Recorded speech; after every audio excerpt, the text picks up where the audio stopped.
ये समस्त संसार पंच तत्वों अग्नि, जल, पृथ्वी, आकाश एवं वायु के संगम से निर्मित हुआ है। जिस प्रकार मनुष्य की देह का कोई भी एक अंग यदि अपना कार्य करना बंद कर दे तो उसकी सारी देह असंतुलित हो जाती है, ठीक उसी प्रकार पंच तत्वों में से कोई भी एक तत्व यदि अपना कार्य करना बंद कर दे तो यह सारी सृष्टि असंतुलित हो जाती है।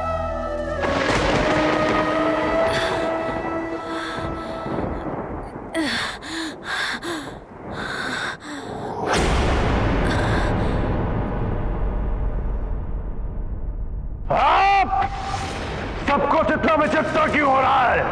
पहले भूकंप और अब मसाले बुझ गई। कोई तो बहुत बड़ी घटना घट रही है सृष्टि में, अन्यथा इतनी उथल पुथल कैसे हो सकती है? लंकेश, कुछ तो विचित्र हो रहा है सृष्टि में, जिसके कारण श्वास लेना भी दुभर हो गया है। हाँ दशानन, ग्रहण के बाद से जैसा सब कुछ घट रहा है वैसा पहले कभी नहीं घटा। मुझे भी श्वास लेने में कठिनाई हो रही है। किंतु क्यों? यह समय धरती में प्रलय।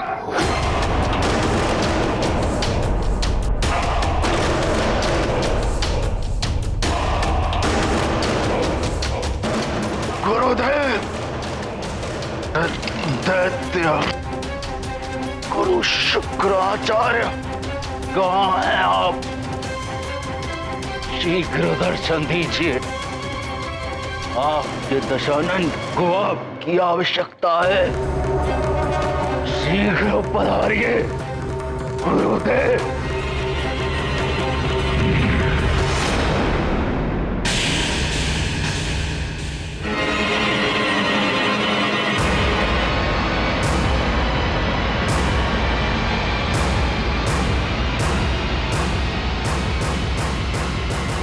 गुरुदेव,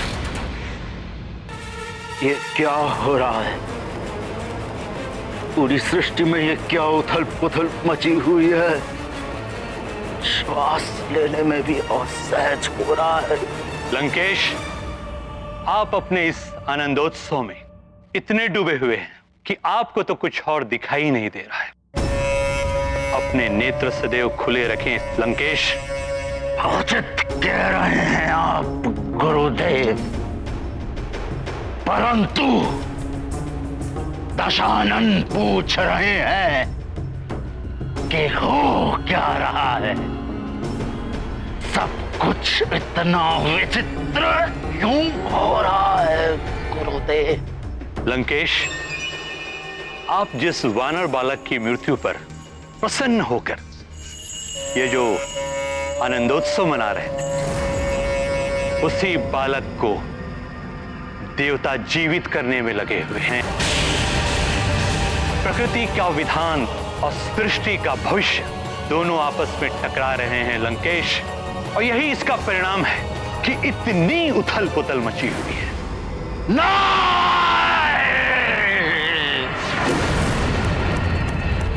ये नहीं हो सकता। देवताओं, इसका मूल्य चुकाना होगा तुम्हें, दंड भोगना होगा। दशानन, रावण का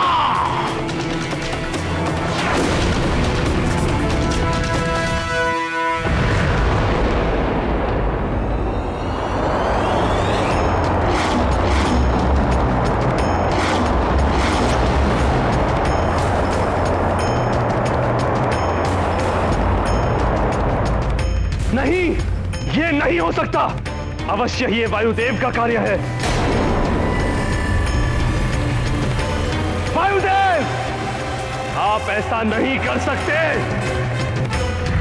नारायण नारायण,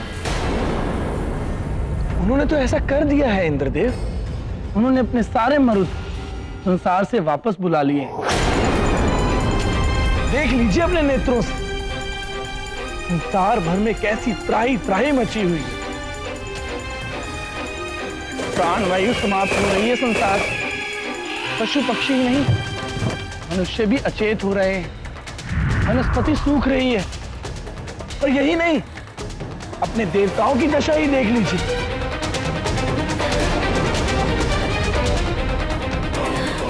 ये भी श्वास नहीं ले पा रहे हैं।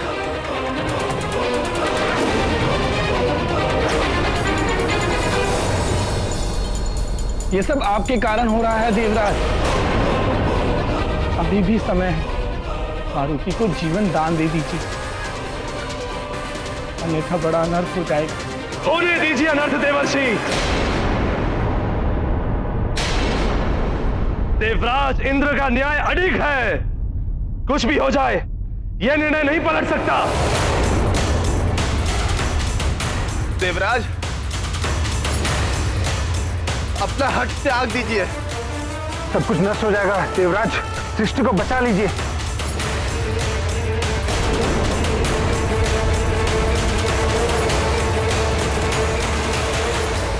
पुनः सोच लीजिए देवराज।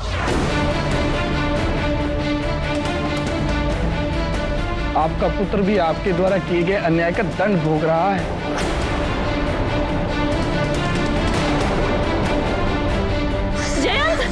जयंत, जयंत मेरे पुत्र, संभालो स्वयं को। हम देवता हैं, आयुहीन होकर भी हमारी मृत्यु नहीं हो सकती। अमृत पान किया है हमने, ये देह ना रहे तब भी हम जीवित रहेंगे। हम सब अमर हैं। इस स्थिति का साहस के साथ सामना करो पुत्र, तुम्हें कुछ नहीं होगा। आपका ये अभिमान अनर्थ का कारण ना बन जाए देवराज। देवराज होने के अभिमान में इंद्रदेव ने वायु की उपेक्षा की। परिणाम स्वरूप वायुदेव ने अपने सभी मरुतों को बुलाकर यह सिद्ध कर दिया कि वायु के बिना इंद्रदेव ये संसार नहीं चला सकते। इस संसार में कोई भी तुच्छ नहीं है, सब अपने अपने स्थान पर संपूर्ण है। इसीलिए हमें अपने पद, ऐश्वर्य और समृद्धि के अभिमान में आकर किसी को तुच्छ नहीं समझना चाहिए और ना ही किसी की उपेक्षा करनी चाहिए। मैं भी देखता हूं इंद्रदेव, कैसे बचाएंगे आप इस सृष्टि को। अब तो आपको भी आभास हो जाना चाहिए कि यह सब कुछ आपके ही अहंकार का परिणाम है।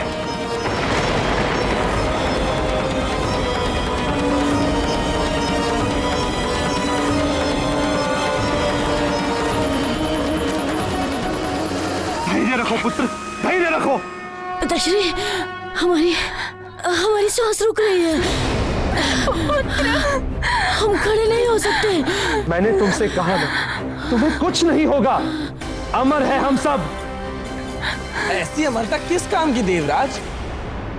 ये तो मृत्यु से भी अधिक पीड़ादायक है। प्राणवायु के बिना आप जी नहीं पाएंगे और अमृत पान के कारण आपकी मृत्यु नहीं होगी। नारायण नारायण। श्वासहीन देह से ना तो आप चल पाएंगे और ना ही कोई कार्य कर पाएंगे। ऐसा जीवन चाहते हैं आप? सबको अपने कर्मों का फल भोगना पड़ता है स्वामी, और आपके कर्मों का फल हमारा पुत्र भोग रहा है। सारा संसार आपके कर्मों का फल भोग रहा है। भूदेवी क्षुब्ध हो उठी है। एक माँ की हाय मत लीजिए स्वामी। एक माँ की संतान के प्रति ममता उसे वो शक्ति प्रदान करती है जिसके समक्ष दैवीय शक्ति तुच्छ है।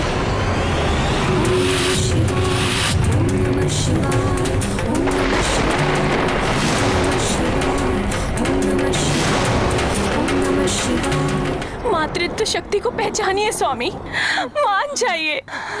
ये विनाश होने से रोक दीजिए।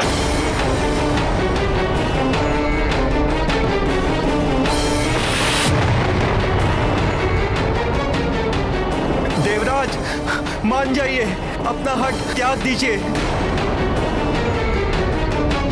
सब कुछ नष्ट हो जाएगा। देवराज, सृष्टि को बचा लीजिए। पिताश्री, आपका पुत्र आपके समक्ष श्वास के बिना तड़प रहा है। आप मुझे स्वस्थ कर सकते हैं, फिर भी आप कुछ नहीं कर रहे। ऐसे अमरत्व को पाकर मैं क्या करूंगा? मैं ये जीवन त्यागने जा रहा हूँ। पिताश्री, पुत्र नहीं।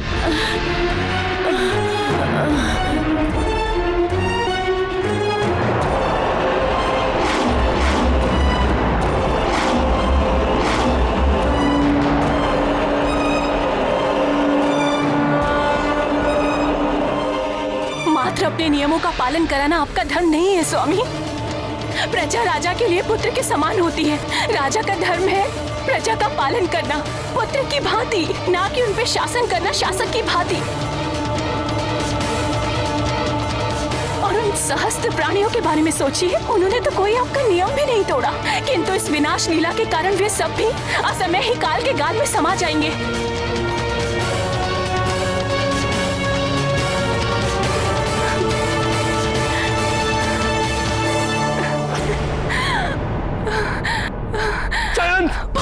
उठो पुत्र, पुत्र उठो।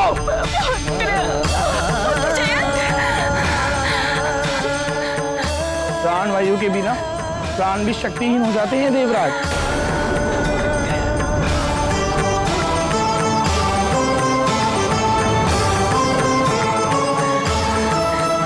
नहीं, ऐसा नहीं हो सकता। मैं ऐसा नहीं होने दूंगा। मेरे पुत्र, तुम्हें उठना होगा।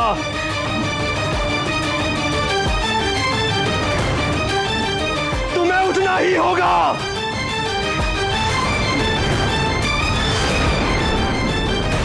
अब इंद्रदेव वज्र से किसके प्राण हरने वाले हैं?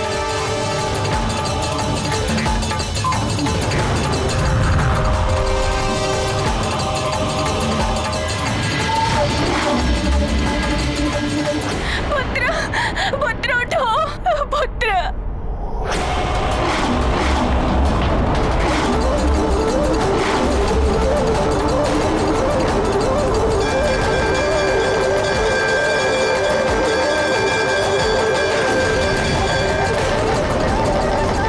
हे महादेव, लौटा दीजिए एक बार को उसका पुत्र। मारुति को पुनः हमारे पास भेज दीजिए। कृपा कीजिए प्रभु।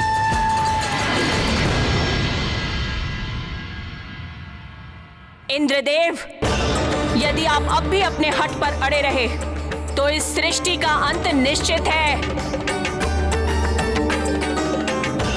मेरे क्रोध की ज्वाला में सब भस्म हो जाएगा।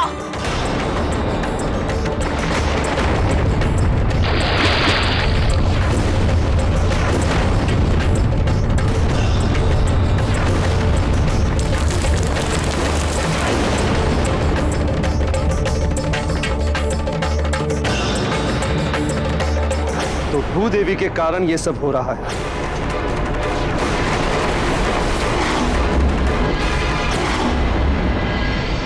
नारायण नारायण। प्रणाम त्रिदेव।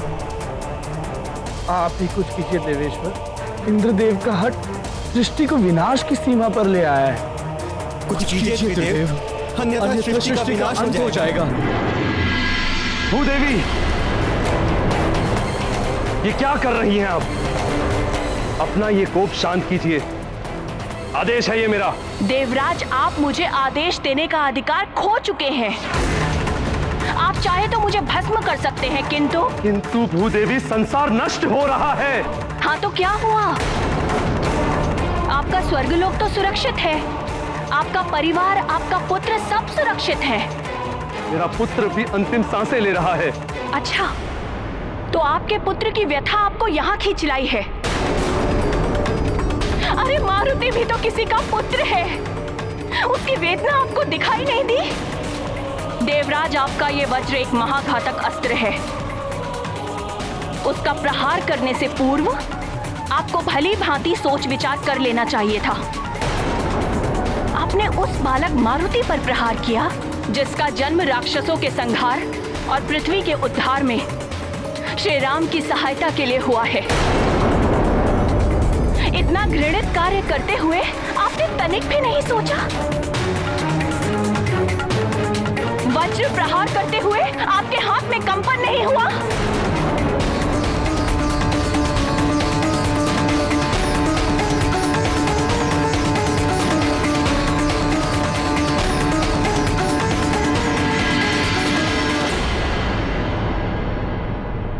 अब तो अपना ये कोप शांत कर लीजिए। शांत? अब ये शांति तभी होगी जब मारुति को जीवन दान मिल जाएगा। जाइए और अपनी भूल सुधारिए, अन्यथा इस पृथ्वी का विनाश निश्चित है। जाइए, चले जाइए।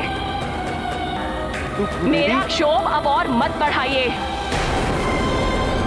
जाइए, चले जाइए यहां से।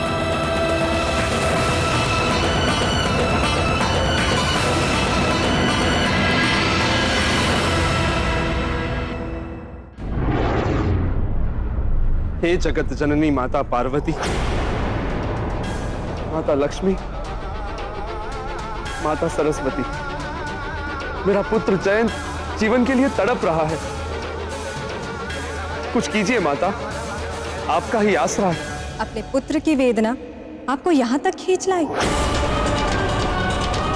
किसी और के पुत्र की पीड़ा और उससे बिछड़ने वाली माँ की व्यथा का आपको आभास तक नहीं है। क्षमा करें माता, मुझसे बहुत बड़ी भूल हो गई है। पुत्र को खोने की पीड़ा का आभास अब मुझे हो गया। इंद्रदेव, अपने पुत्र की पीड़ा से तो सभी व्यथित होते हैं,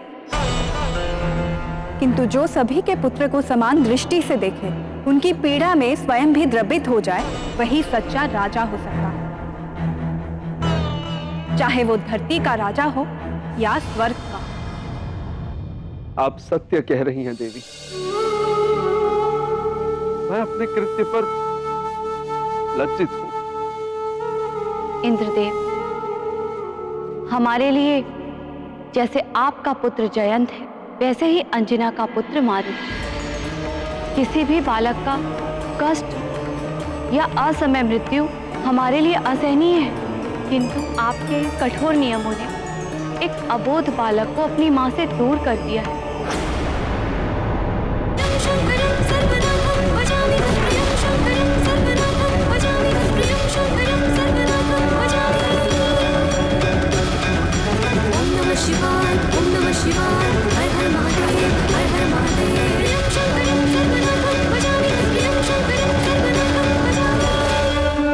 उस मां की करुणामयी गुहार ने समस्त मातृत्व शक्ति को संतप्त कर दिया है।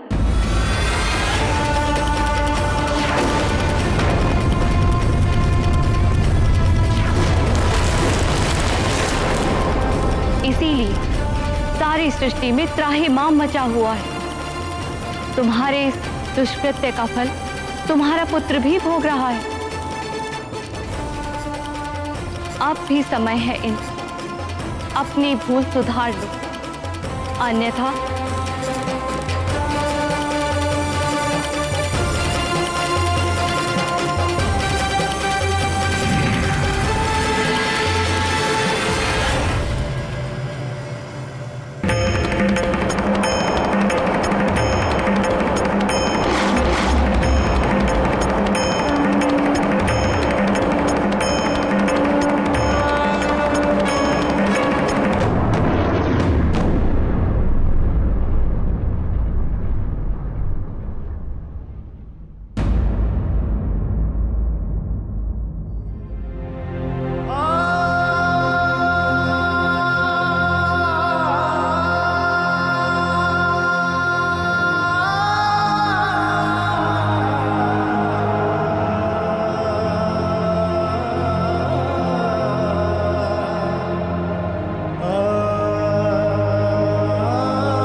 महादेव, क्षमा प्रार्थना के साथ निवेदन कर रहा हूं कि समस्त प्रयास करने के पश्चात भी आपके अंश को जीवन दान ना दिला सका, मारुति की मां को दिया हुआ वचन ना निभा सका, इसीलिए मैं योगा अग्नि में जलकर स्वयं को समाप्त कर लूंगा और साथ ही मेरे समस्त मरुदगण भी भस्म हो जाएंगे, भस्म हो जाएंगे, भस्म हो जाएंगे।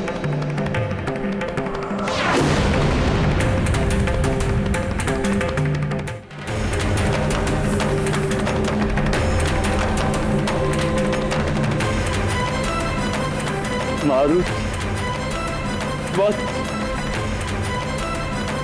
क्षमा कर देना मुझे पुत्र।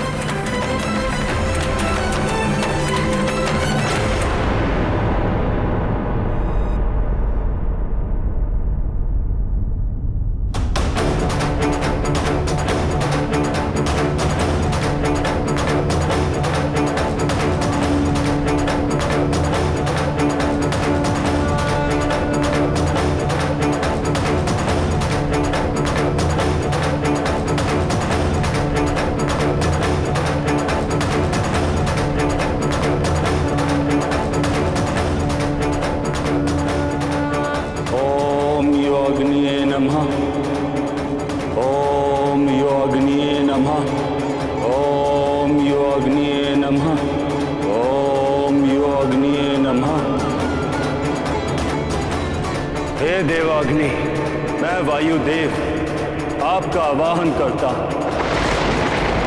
प्रकट हो देवाग्नि, प्रकट हो योगाग्नि, प्रकट हो।